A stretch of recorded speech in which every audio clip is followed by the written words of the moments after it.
Noong unang panahon, may mag-asawang nagkaroon ng anak na nagngangalang Maria. Ngunit namatay ang kanyang ina habang paslit pa siya.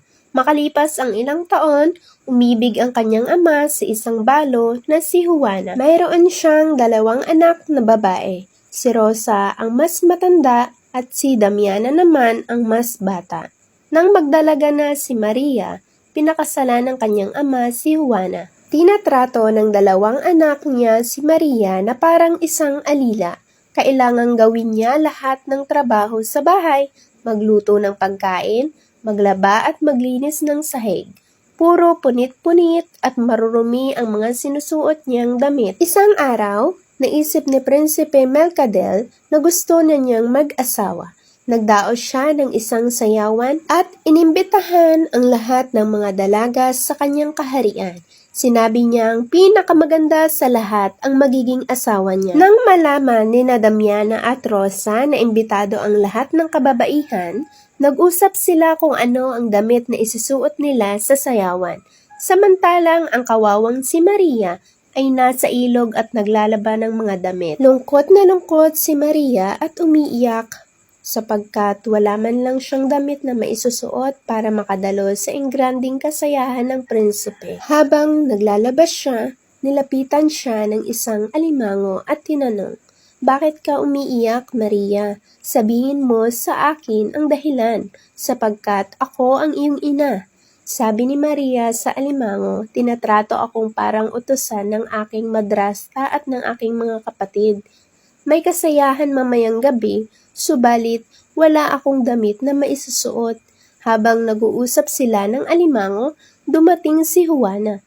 Galit na galit ang kanyang madrasta at inutusan si Maria na hulihin ang alimango para sa hapunan. Kinuha agad ni Maria ang alimango at dinala sa bahay. Noong una, ayaw niya itong lutuin dahil alam niyang ito ang kanyang ina. Subalit pinalo siya ng malakas ni Juana, kaya napilitan siyang sumunod na lang.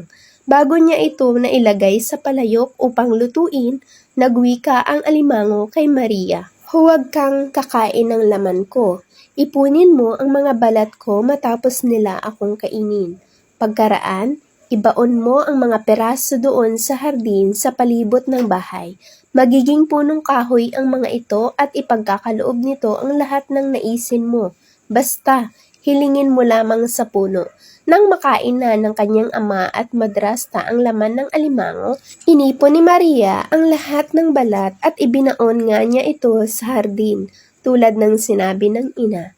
Nang magtatakip silim na, nakita niya ang isang punong kahoy sa lugar mismo nang pinaglibingan niya ng balat ng alimango. Kinagabihan, pumunta sina Rosa at Damiana sa kasayahan.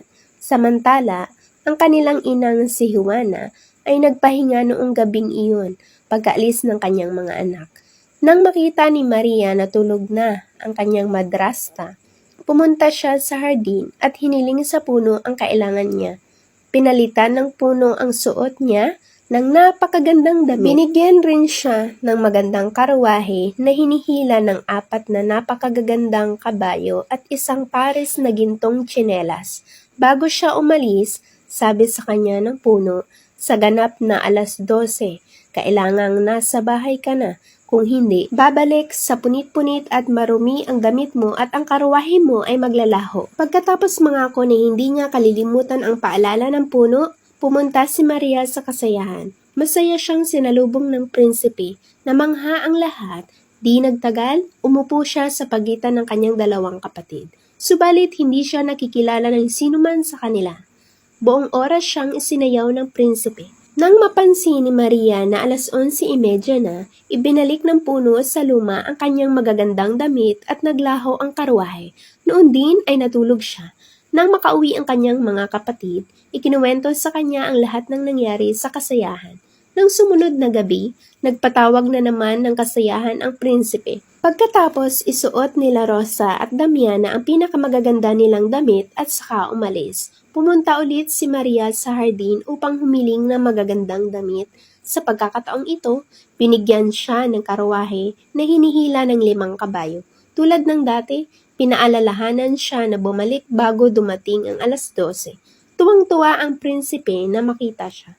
Isinayaw siya nito ng buong gabi. Nalibang ng gusto si Maria kaya hindi niya napansin ang oras. Mabilis siyang tumakbo palabas ng pinto ng palasyo. Ngunit sa kanyang pagmamadali, nalaglag ang isa sa mga ginintoang tsinelas niya. Nang gabing iyon, lumakad siyang pauwi na suot ang kanyang luma at punit-punit na damit.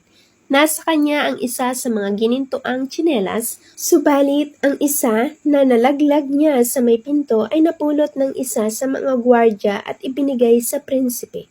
Sinabi niya na naiwan ito ng isang magandang binibini na tumatakbo papalabas ng palasyo nang pumatak na sa 12:00 ang orasan. Noong oras ding iyon, ipinaalam sa lahat ng naroroon ang nais ng prinsipe.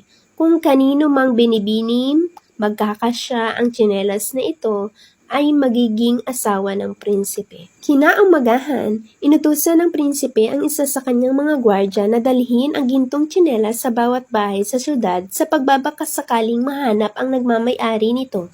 Ang unang bahay na kanilang pinuntahan ay ang tirahan ni Maria. Sinubukan itong isuot ni Rosa pero lubhang napakalaki ng paa niya.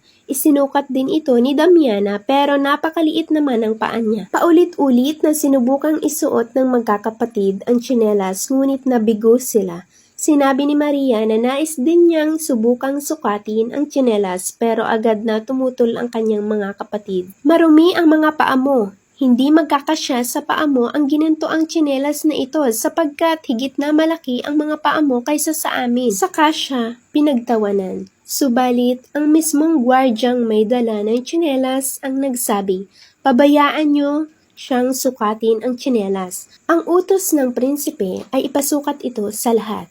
Kaya ibinigay ito kay Maria at sukat na sukat ito sa kanya. Sa kanya kinuha ang kapares ng tsinelas sa ilalim ng damit niya at isinuot sa kabilang paa.